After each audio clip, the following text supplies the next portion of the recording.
subscribe to my channel. And also press this bell icon. Hello mga ka-Autons, ayan po, magandang araw sa lahat dyan. By the way, ako pala si Anthony Panyoso. Ayan po, nandito tayo ngayon sa channel ko, AutonsTV. Ayan po, salamat sa panonood nyo. Ayan po siya, no. Mayroon lang akong kunting i-share sa mga ka-Autons. Kunting tips lang, parte po sa mga engine support nyo, no. Kung paano nyo malalaman na yung engine support nyo ay sira na. Ayan po.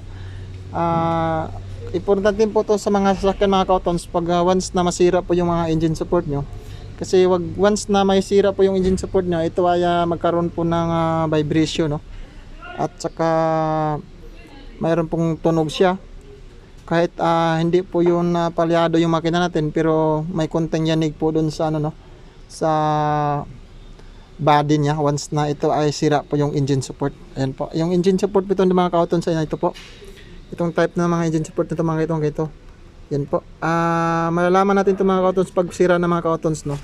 Mayroon po siyang rubber dyan mga ka-Autons. Ayan po. Yan po, may rubber yan mga ka-Autons, no. At saka lumalabas po yung di bali parang silicone niya. Ayan po siya, no. Itong rubber ito mga ka-Autons, once na aabot na po yung bakal sa taas, ayan po, ay sa atin pa yung engine support nyo ay sira na. Biak na po yun sa looban. Ayan po. Kunting tips na to sa mga ka-Autons once na mayroon kayong sasakyan ito. Kahit anong sasakyan nyo mga ka-Autons, once na yung engine support nyo ay mayroon na pong problema o biyak na, magkakaroon talaga ng kunting yanig sa body. Ayan po. At saka yung magkambyan nyo mga ka-Autons, mayroon po siyang kunting hawi sa makina. Ayan po siya. Titignan natin mga ka-Autons, no, kung yung engine support niya ay umano ba. Ayan po mga ka-Autons, oh. Ayan po. Ayan, oh.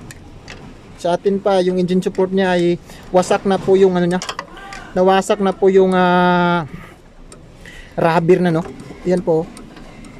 Ayan. Kaya once na makita kayo ng yung rubber na ito mga ka-Autons na yun po ay inabot na po yung bakal, ayan po siya, ay sira na po yan. Kasi yung engine support na ito mga ka-Autons ay ano na po to, mayroon pong clearance na 1 inches po yan mga ka-Autons, galing po sa baba patungo sa taas, no. Yun po, yan po yung problema niyan pag once na masisira yan, bumaba po yung yung tangkad ng engine support. Ayan po mga ka-Autons. Ito po ay kunting tips lang para kunting tulong na rin sa inyo kung mayroon kayong sasakyan ganitong klaseng engine support o anong klaseng engine support nyo. At saka yung cause nito mga ka-Autons, so yun po yung sabi ko, palyado, yung mayanig po yung body niya, kahit maganda po yung andar ng makina, pero mayroon siyang yanig sa katawan niya. At saka once na magkambya kayo, mayroon po siyang kunting hawi sa makina. Ayan po mga ka-Autons, yun po yung problema na may problema sa engine support. At saka pag tumatakbo kayo, once na mag-shifting yan, ayan po, mayroon siyang kunting parang kumakaldag. Ayan po. Yan po mga ka-Autons, salamat po sa panonood nyo. Magpaalam ako sa inyo at hanggang dito lang. Thank you for watching mga ka-Autons. Ingat kayo mga lahat dyan.